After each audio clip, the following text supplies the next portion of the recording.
lang, ha? Mayos ka, Marian. Wala kang Kumayos. ebidensya. Ebidensya?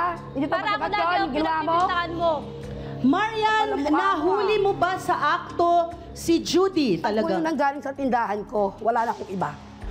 nung araw na nawala yung Oo. pouch mo, Pumasok ang lang po ako sa tindahan loob mo ng ba bahay ay namin. parang may cover na ganyan na parang screen na Hindi po. ganon-ganon?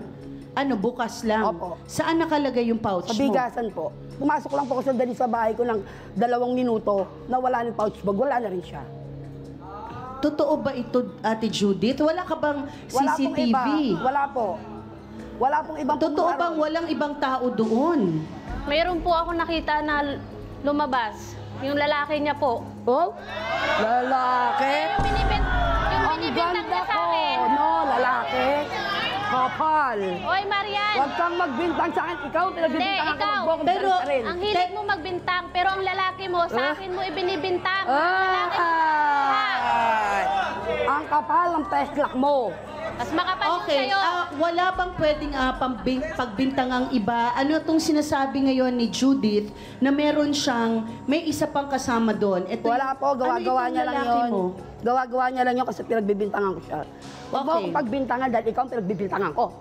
Yun na nga, gumagawa ka ng Ang kwento. kapal ng mukha mo. Para ako ang Ha? madiin. Pero yung lalaki mo pala ang binibigyan Lalaki mo ng ko? pera. Lalaki, Pinapalabas mo wow. ang Nakita mo binigyan ko? mukha. Pero Marian, ang Oh. tanong ko sa'yo, nagkita na pala kayo at nag-usap na. Kayo ba ay nagkasundo nung kayo ay pinagharap?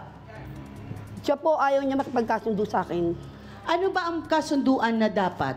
Hindi ko naman po pinagkakalit sa mga tao na siya ang kumuha. Siya ang Sinungaling yan, gumagawa ma'am. ng paraan. Sinungaling yan. Wow, Ako yung lagi tuwing may nabili Oh. sa'yo, pinagchichismis mo lagi. narinig mo? Oh, natural. Magkapit bahay lang tayo. Narinig mo?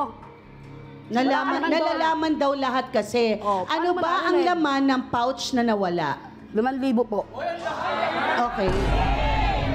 May galit ka bang personal, Marian? Maarte po kasi yan.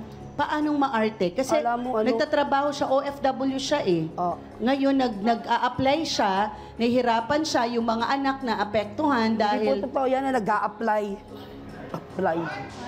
Gusto mo ipakita ko sa'yo yung mga dokumento ko kung paano ako nag-apply? Oh, alam ko, nakaalis ka pero ngayon nag-a-apply ka? Yes, totoo. Kapal. Kahit itanong mo sa kaibigan ko, Ba't mo tatanungin? ko lagi yung Oh. sinasabi yung mga Ay, di lahat ng naging problema chismosa pa ako ko. pag nagtanong ako. Ay. So, yung may mga anak ka ba, Ate Marian? Meron. Ilan? 3. 3 mga dalaga na rin. Malalaki na. So, dapat 21 years old na po. Oo, ayusin natin ito ha kasi parang hindi tayo nagiging magandang example sa mga anak natin. At ayaw natin na lumaki silang mga balahura din ang pag-uugali, no? Kasi nag-aaway tayo, nagchichismis tayo. Eventually, kung ano kasi yung nakikita nila sa atin, yun ang akala nila, ay ganito nanay ko eh. So tama lang tong ginagawa ko.